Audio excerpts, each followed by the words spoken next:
this proposal was brought to the fore a few weeks ago, one of the proponents of this thing said, hey, in response to a question, hey, there is frankly no reason to keep two seats headquartered in Western Massachusetts. That is incorrect, and I am here to address that specifically. No community like ours will stand idly by and not testify and not oppose this notion that we would cut Western Massachusetts representation by 50%.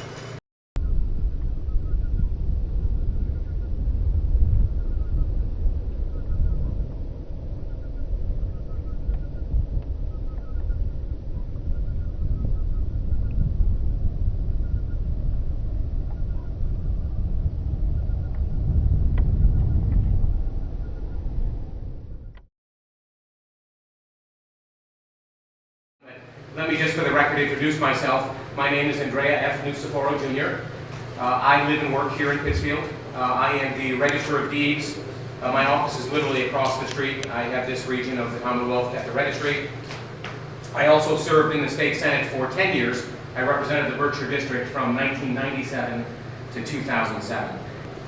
Point number one I wanted to make was that it's very important that Berkshire County not be split. For those that have looked at the blogosphere lately, you will see there are all kinds of proposals knocking around online.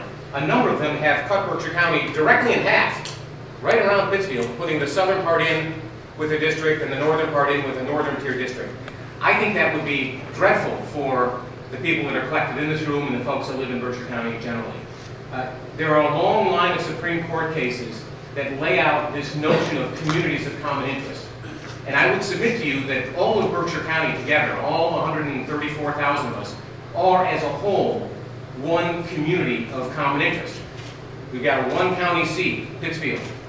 You've got the courts and the public buildings all headquartered here. The commercial centers are here. The banks and so forth are located here. You've got one major daily newspaper here. So we really are together one community of common interest, and I certainly hope that as you go through your deliberations, you are able to keep Berkshire County as a whole together.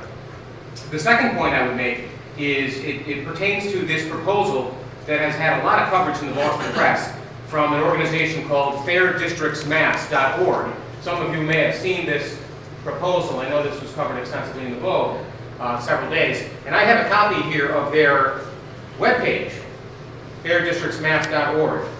And when this proposal was brought to the fore a few weeks ago, one of the proponents of this thing said, hey, in response to a question, hey, there is frankly no reason to keep two seats headquartered in Western Massachusetts. That is incorrect, and I am here to address that specifically. No community like ours will stand idly by and not testify and not oppose this notion that we would cut Western Massachusetts representation by 50%. That's in effect what this proposal would do. It would remove the two seats that we have headquartered here now, which have been in place since the days of Sil County and Ed Boland, and replace them with one. Cutting our representation by 50%, I think, would be a terrible outcome for those of us that care about Western Massachusetts and care about small cities. And the second reason is that there are many, many billions of dollars that are allocated by the federal government every year that go to small towns and small cities. And the small towns and small cities, including my hometown of Pittsfield, I think deserve and need a congressman that will be speaking exclusively for them on issues like critical access hospital, or community development block grant, or the RBEG program that supports rural business economic development grants. So for all of these reasons, I really hope that this committee does not adopt the fairdistrictsmass.org proposal, and instead this committee finds a way to keep two districts headquartered here in Western Massachusetts. So thank you very much for taking my testimony. Thank you very much for taking me as an elected official out of turn. And Mr. Chairman, I'd be happy to address any questions that the committee might have. Thank you very much. Are there questions or comments from the committee? This is a math problem, and we need to add almost 90,000 people to this district. How do we do that? The current first, as you know, is 107 cities and towns. And as I remember the arithmetic representative, it's actually 82,000 people is what you need to find for the first.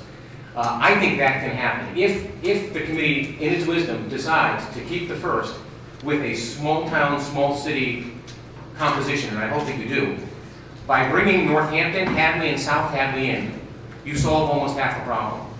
If you pick up some additional communities in the Middlesex and Worcester County end of the district, I think you can get to 80,000. Now, I'm sure you have some smart statisticians that are working with you and looking at the software, but I think you can really nibble away at the 82,000 by doing just that.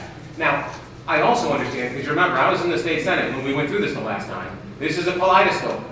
As soon as you change the first, you also change the second and the third and everybody else. And I'm very sensitive to that. I don't envy your position.